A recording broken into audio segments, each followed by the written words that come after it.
যারা বাংলাদেশে বারবার পরাজিত হয়েছে, কখনো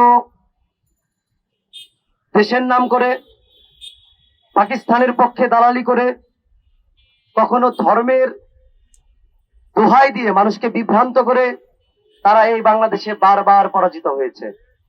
lily premium gold soap 24 carat gold ও মাল্টিভিটামিন সমৃদ্ধ, যা ডার্ক স্পট দূর করে বাড়িয়ে তোলে স্কিনের দীপ্তিময় উজ্জ্বলতা।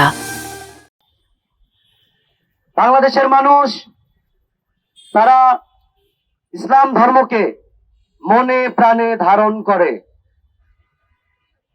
তারা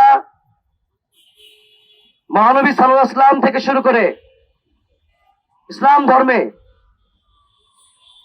প্রত্যেকটি নবী রাসূলকে তাদের অন্তর দিয়ে ধারণ করে এবং ভালোবাসে, যার বহিঃপ্রকাশ বাংলাদেশের বিভিন্ন কর্মকাণ্ডে আমরা দেখতে পাই। আপনারা জানেন, আজকে আমরা এখানে সমবেত হয়েছি জামাত শিবির করা একজন অ্যাক্টিভিস্ট এবং জামাত শিবির করা আরেকজন জামাতের মুখপাত্র। তিনি দাবি করেছেন যে আমাদের যে পবিত্র নবী রাসূল তারা অন্যের বউকে নিয়ে টানাটানি করত, তাদের যদি ভালো লাগতো তাহলে তাদের সেই যার স্ত্রী তার কাছে দাবি করতো যে তোমার স্ত্রীকে আমাকে দিয়ে দাও। আমি ধিক্কার জানাই।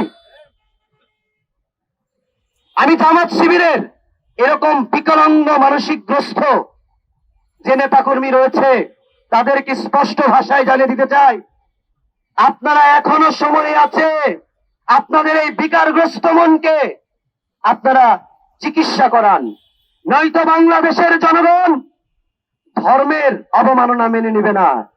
মহানবী সাল্লাল্লাহু আলাইহি ওয়াসাল্লাম এবং নবীদের জীবনের উপরে যে কুরুচিপূর্ণ মন্তব্য সেটাকে তারা মেনে নেবে না। আপনাদেরকে বাংলাদেশ থেকে বিতাড়িত করে আপনাদের যে আগের যে দেশের জন্য আপনারা দালালি করেছেন সেই পাকিস্তানে আপনাদেরকে পাঠিয়ে দেওয়া হবে।